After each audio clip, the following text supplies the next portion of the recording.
Welcome to the NDIS Property Australia podcast. Before starting this episode, we need to provide a general disclaimer. Information contained in this podcast is general in nature only. It does not take into account the objectives, financial situation, or needs of any particular person. You need to consider your financial situation and needs before making any decisions based on the information in this podcast. And you should consider seeking independent and professional advice for your personal circumstances. All right, let's begin. Good afternoon. Welcome to another podcast at NDIS Property Australia. My name is Minh, and I'm here with a special guest speaker, Greg Huxley from the Sunrise Foundation. And today we're talking about one contract properties setups for SMSF buyers for the NDIS. Greg, welcome today. Welcome along to our podcast. Please explain who you are and what you guys do at Sunrise. Yeah. Thanks, Ming. I'm one of the founders of Sunrise Foundation Limited. Sunrise Foundation was set up to address the problem of crisis housing, affordable housing and social support housing. And through that, it also moved into the NDIS housing space. Sunrise's model is built around a commercially sustainable model. That is, it's less reliant upon donations and founder support, but more using the expertise of the board and advisors to the board who give of their time to develop commercial and residential real estate, where the profit from that and part of the property itself fulfills its constitutional objectives, and that is to support all forms of social and crisis housing. Wonderful. So you've already started helping us out with some of our clients for SMSF, whereby first of all, can you explain to our listeners why is it too difficult to do two-part contracts with SMSF, please? Yeah, well, one of the problems we addressed is that constitutionally we want to support an area that's still very underserviced, which is the NDIS housing. NDIS housing investment by its very nature is very long-term because it's cash flow returns strong, but in terms of capital growth, it doesn't perhaps have the capital growth expectation that other forms of real estate might have. So the logical investor for NDIS housing, for example, is either charities who literally just purchase the real estate and hold it for the long term, relying upon benefactors, or alternatively self-managed super funds that are looking to use the tax concessions that are available to self-managed super funds and build a long-term portfolio. Now, part of the problem with that, Ming, as you've just touched on, is that self-managed super funds, as a matter of law, can't enter into multiple contracting, that they can't, for example, become a developer. They can't purchase land and then enter into a building contract. And that's where Sunrise Foundation saw an opportunity, because its constitution empowers it to do whatever it can do to encourage and to enable development of housing in that sector. So what it does is it uses its charitable status to identify land, identify builders with support, for example, of your company, Ming, and put together a package. Now, it's doing that to either retain that package with funding support from one of Australia's leading wholesale funders, or in other instances where it can't afford to hold it, sell it, for example, to a self-managed super fund investor who is then able to enter into one contract.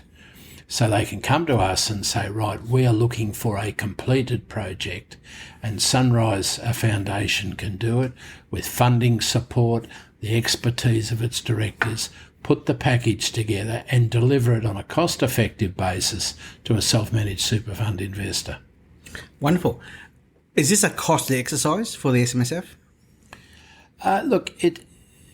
Not really, Ming, because if you take a typical timeline, and because of the general state of the economy and the pressures that are on the construction industry for a moment, at the moment, building costs and timelines have all blown out.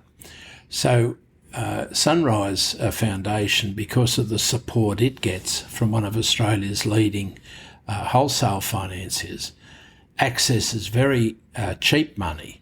It purchases the land, it builds, so it pays those interest costs, it pays the various imposts associated with purchasing land, engaging valuers, arranging finance, servicing interest, and then at the end of the transaction is able to pass it through.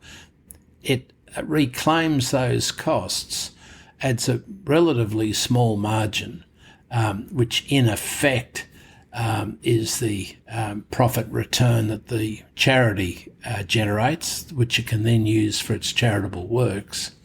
From the investor's point of view, if they tote up all the costs, leaving aside the legal difficulty or in fact the impossibility that a self-managed super fund has in doing it, but to go and buy the block of land, pay all the costs associated with finance, valuation costs, progress claim, inspections, quantity surveyors, etc. There's really not much cost difference at the end of the day. They get handed a completed product, all costs paid, legally compliant with the rules that apply to self-managed super funds. Gotcha. And I assume that an SMSF loan traditionally would look like a 80% LVR in the marketplace, and the same would apply to this scenario with your SMSF one-part contract as well. Is that correct? Yeah, well, that's correct. But Ming, you'd know, and your company is very active in this space, there's not a lot of quality bank lenders that will go to that level of exposure.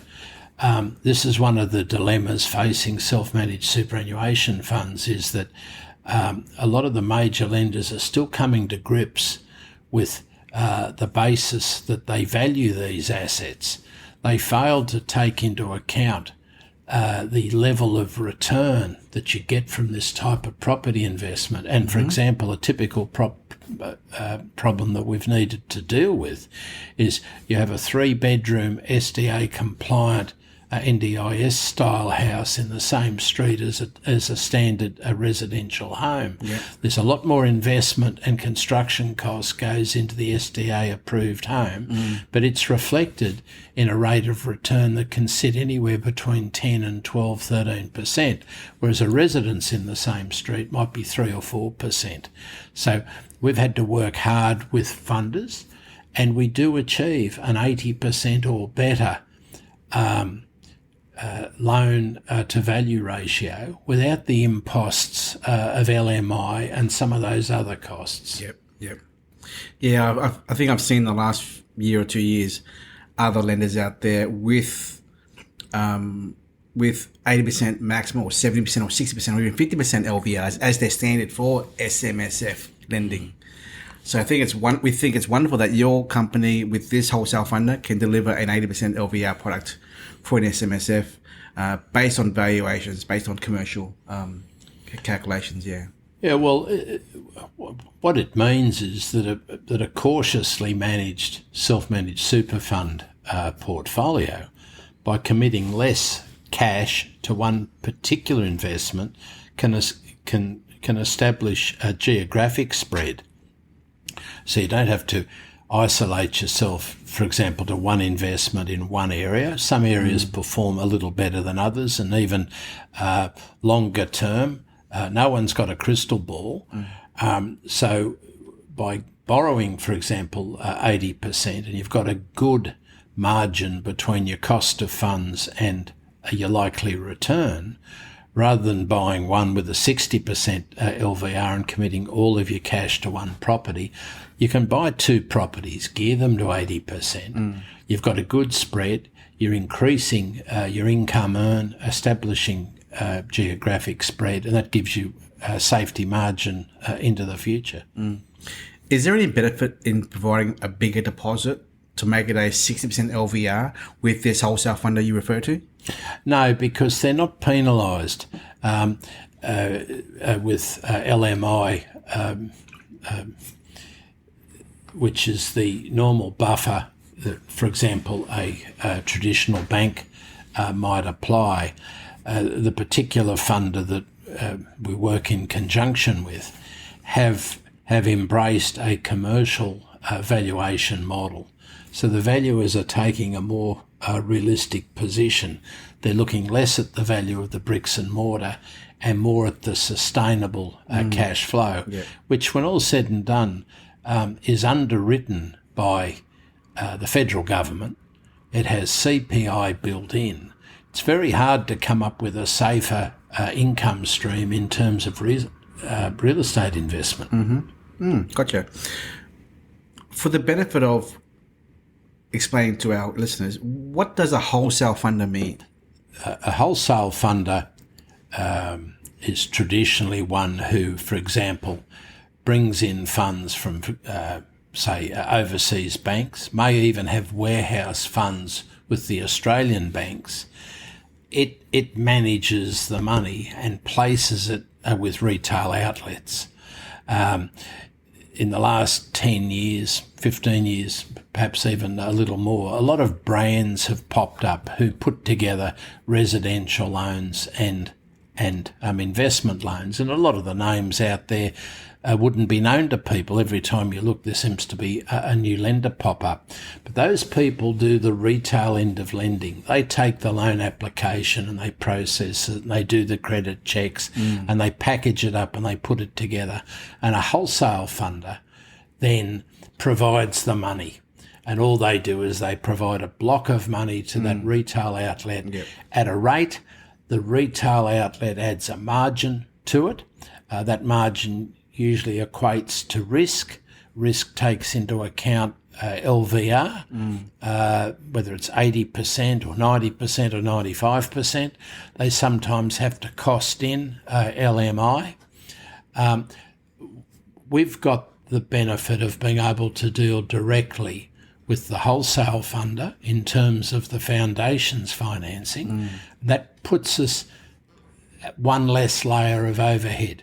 As part of the work that we do, and as part of de-risking our transaction, we negotiate separately the best finance we can get for the end buyer through one of the retail outlets, but associated with the wholesale funder. Gotcha. And that then means we're taking on the debt and the responsibility of putting together the package, building the property, making an election whether we're going to keep it within the foundation's portfolio. But if circumstances are such, we sell it to a self-managed super fund and de-risk the transaction ourselves. We have them approved at really the best rate that would be available. And we've got some that have been done at 90%. Now, of course, that's a quality fund with good asset and support and quality guarantors. But that enables them to take on some more property in that area, increasing the income and spreading the geographic risk. Yeah.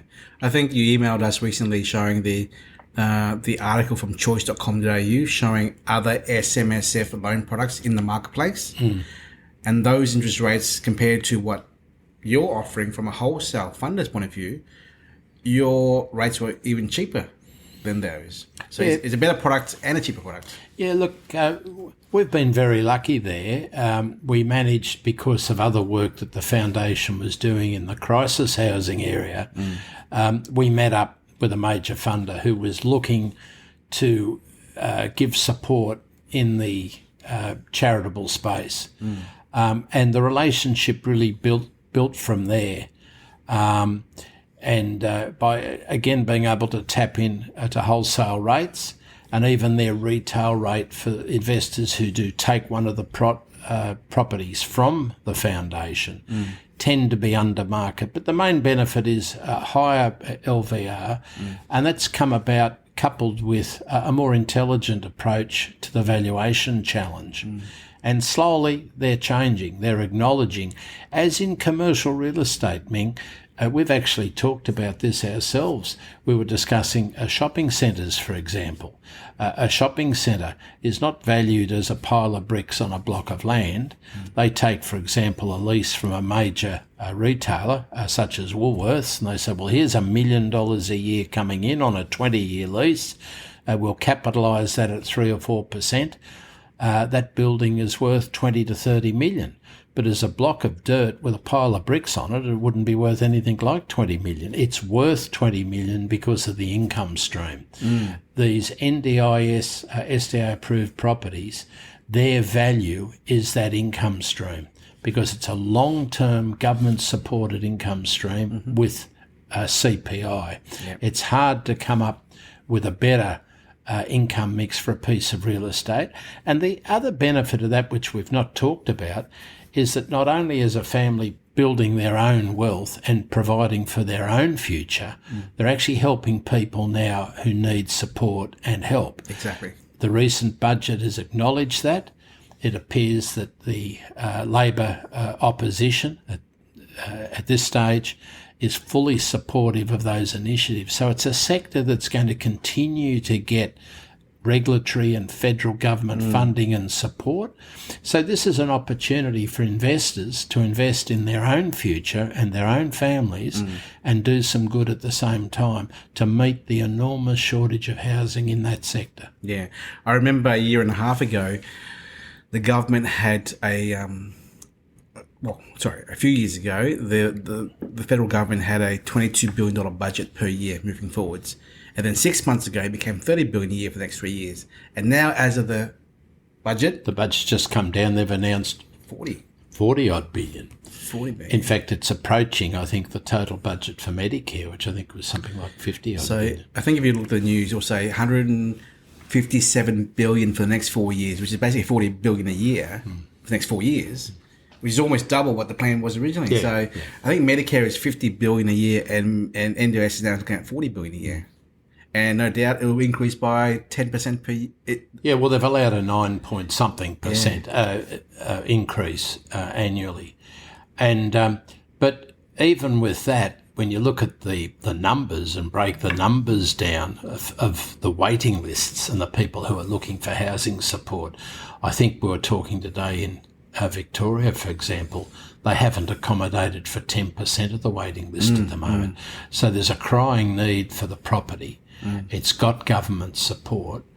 The government is acknowledging the need by paying a much higher rate of return upon the property than you can get from a traditional real estate. So the challenge for the self-managed super fund was to find a bona fide way of participating in the market. And it's brought around by the fact that if you wait for the properties to be developed and available, they're snapped up before that. That appears to be what's happening in the marketplace. I guess over the last year or so, there's been a lot of talk in the press about the sustainability of the NDIS. And now with the government coming out with the budget saying we're going to double it to 40 billion, that just affirms the commitment behind the NDIS. Well, the tragic reality of it is that something in the order of 18% of Australians suffer some form of disability. Now, that might be a mental health issue, it might be a physical impairment. That number's not going to decrease. And what people have realised finally is not providing proper support makes their lives even tougher and the challenges a lot tougher. So Australia's always been regarded as a society of giving everyone a fair go. Governments have acknowledged that, and what there is in the funding is a lot of catch-up, but there's a lack of infrastructure, and infrastructure down to housing product. And the NDIS housing product, for example, has features within it which cost a little more to include, wider doorways, for example, and the things that you would need for wheelchair access, as an example. And that's acknowledged in these budgets. So you've got an enormous group of people who require this specialised help. The government is acknowledging it. Their budgets are to increase it and not to restrict it. And superannuation fund laws, as an example, encourage longer term investment. So even in what we'd have to regard at the moment as a time of uncertain interest rates, any cautious investor would stress test their interest rates. But if you're borrowing in the 2.8 range as example, 2.8%, right? Yeah, percent per annum. Let's say that you just conservatively double that rate, and I don't think there's too many people in the marketplace saying it'll double, but if you doubled it and made it 5.6%, you've still got a very healthy margin between that and the rental return from this sector of property. We always explain to our clients to expect an 8 to 12% net return for NDIS as a generic snapshot. Right. And if, again, you're right, if it's 5% interest costs and the net return is 10%, you're still ahead of the cost. Oh, absolutely, absolutely. So we've gone off on a tangent to the federal budget. So let's pull it back to SMSF, right? Yeah. So, Greg, if a client wants to consider the Sunrise Foundation process of doing one-part contracts, what is the process for them to engage your organisation? Well, it comes through you and your company as example, Minh, because we're not a marketing organisation. We're first and foremost a charity. Yes. We've got a pipeline of crisis housing projects ranging from residential home units in the CBD in Sydney. We're negotiating with a major developer for residential home units in the CBD in Melbourne. We've targeted some low-entry, low-value retirement village assets to target older people in crisis, an income crisis, so with no capital, for example. In the NDIS space, we've got options and securing sites ourselves to provide both affordable housing with a mix of SDA property. But if a client says to us, our company, certainly. Well, through that, we can then assist there because it fits within our constitution. Okay. We say to somebody, look, we agree this area has a need. We've got a capacity to do some. You want to buy a property in there. We're going to go and buy that property. We're going to develop it. And as we go through that process, if you then want to contract to buy that as a completed product for it to be used as an NDIS property, which is consistent with our constitutional objectives, we will facilitate that. And it enables them to use their superannuation fund to enter into a single contract to take delivery of a completed product. Sure. So assuming an SMSF client has an SMSF set up with their funds in their account, they can talk to your organisation about doing a fact find, filling out a fact find to assess yourself, to give to the wholesale funder to assess as well. If they say, yeah, okay, it should look okay, and you assess it, then really it's a matter of just ticking the boxes, and those boxes are. Well, we go ahead then and purchase the property. Yep. And then because we assess that risk, and we have in the back of our minds, we may well, in that particular case, finish up owning that property. Yes. But the election is that the superannuation fund could say, no, we're going to go ahead with that. They've got in effect, a pre-approval on the investment. Yep. And they commit on that basis, and we commit on that basis. Yeah. In one of our last podcast series, we talked about the rough costs an investor or an SMSF investor should have ready to consider for a one-part contract, SMSF or NDIS. And we thought about probably 30-35% is the range they should have of the purchase price. Can you confirm if that is a rough, good guide of a number? Yeah, look, the final number that we've found, that we come in at less than that it seems to play out at about 25%. So if you go in there with that expectation, if you're looking at a package at around the $800,000 to $900,000 range, and you've got between $250,000 and $300,000, that's the right sort of margin to have.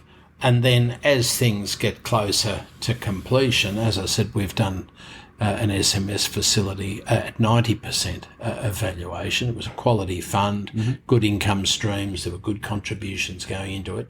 But the other thing to bear in mind is once your nominated consultants, the providers, have lined up the participants, and it starts off with, in effect, a comfort letter. You're asking people to commit to move in and rent the property. It could be a year before it's going to be ready. So, you get a firm commitment. But as that firms up, both from the investor's point of view and the funder's point of view, the state of the fund matters less because the income stream is confirmed and it is so solid. Yes. Yeah, you were talking there before about citing examples of 8 to 10 to 12%, but as you know, they start off in the 10, 12s, up as high as 15% on some of these properties. Yes. Now, when you lock those participants in, which you do as you get closer to completion, because people on waiting lists say, hey, that house is within 6 weeks of being ready, I'm going to commit. I want to change my life. I want to stay within the community where I've lived. This is perfect for me. You lock those participants in, go back to the finance and say, well, here's my cash flow. Because at the end of the day, what the funder's concerned with is obviously they want to know there's value there. Yes. Obviously, because that protects their capital. But the ability to service. And the self-managed super fund has that income stream locked in. They know it's it's federal government supported. Yep. They know it's annual CPI. That's when you can start to improve those percentages and drop their commitment back even more. Yes. Cool. And I think you've done a handful of these NDIS transactions with clients already, both SMSF and non-SMSF clients. How have you seen the valuations becoming at? Well, through one of the contributors to the charity, we've assisted some persons who have not been self-managed super funds who just want to buy them as an investment. Yep. We've only had, in fact, we've got 12 in total so far, and we've only been in this market since just before Christmas. We've had one instance in a North Queensland regional area which came in a little undervaluation, and that was a valuer that was just called in pretty much by the funder at the last minute because the normal valuer, the larger valuation firm, in fact, was just too busy to get there, and there was some pressure on to get settlement done, and it was valued on just a straight up normal residential basis, comparing a 3-bedroom house to a 3-bedroom house. Yeah. It was subsequently revalued at the full price. I wonder. Yeah. So the valuation has traditionally been a challenge, but people are now seeing this as a sector that's got real legs. It's got federal government support, solid income stream, demand, and they're taking a commercial basis to the valuation process. Yeah, we've done a few of them already, and I think that only a handful coming in at 40 or 50 grand short. So which is reasonable. Yeah, but you'll have that with in a normal house anyway. Yes, a unit in a home building. In a home unit building, I mean, it's not uncommon for that to be the case. But the biggest challenge has been valuers looking at it as from the investor point of view, leaving aside the fact that we're talking about social housing, we're talking about people's lives, and we're talking about what we're all doing. At all levels, people are making money out of this. The charity makes money out of it. That money then just goes into its own charitable works and its own property development. Yes. But so there's that profit side to it. But we shouldn't lose sight of the fact that there's a social need. And a lot of the people that are investing, and I've seen this, a lot of the superannuation funds that are investing in it, their initial interest is, well, I want to do some good. Yeah. And then when they get into that space and they start looking at the numbers, they also see, well, hey, this is a win-win for everybody. Yeah. It's a win for the society.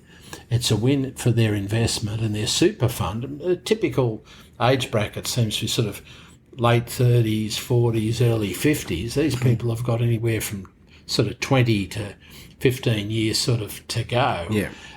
They're accumulating on the most tax-effective basis, substantial positive cash flow. It's the perfect investment to provide for the retirement for yourself and your family. Yeah. I think people realise that if they're getting an investment like this at 13 to 50% gross income and getting a net of 10% net income now, with CPI over the next 10 years, that will become 14, 15, 16% net income long term, because the CPI increases the income every year as well. Yeah. Well, I haven't done any modelling on that, but money at 10% doubles every 7 years.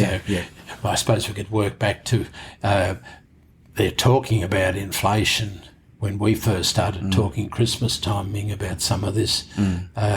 Now the government in the budget was predicting CPI of 3.75. So, and that will reflect in income as well. Absolutely. Well, that just flows through, and this is automatic. You don't have to go to a tribunal and fight with the government. This is mandated. This is how their leases work.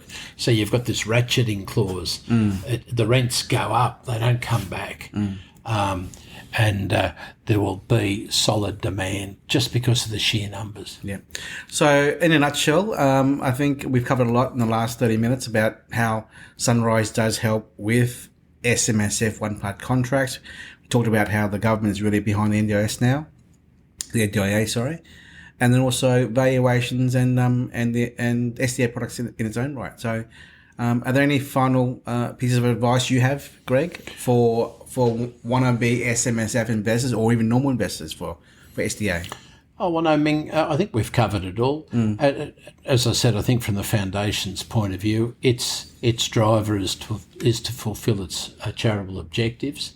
It's able to facilitate increasing the availability of property by helping a sector of investors who otherwise couldn't participate in it. And the budget was going to be a little bit of a determinant maybe as to what might happen. The country's carrying a lot of debt, so if there was ever going to be a reduction in expenditure, you'd expect to see it now.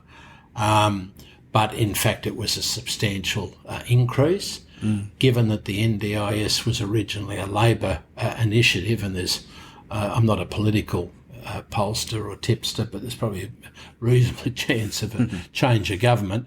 But it doesn't matter whether it's Liberal or Labor. No one's going to reduce those numbers, not in the foreseeable future. So it's a sector that we're actively involved in. We'd encourage people to look at it. And thank you for the opportunity, Ming, of running through this afternoon. Wonderful. Thank you so much, Greg. And to all our listeners, there'll be further links below to the federal budget and also, top direction to Sunrise as well. And we'll look forward to helping everyone else from there. Thank you very much. Bye-bye. We hope you enjoyed this episode. Please make sure that you are subscribed and following us so that you can keep in the loop with all of our upcoming episodes. We would really appreciate it if you could leave us a 5-star rating, a written review, and to share this episode with those that can benefit. Until next time, catch you on the next episode.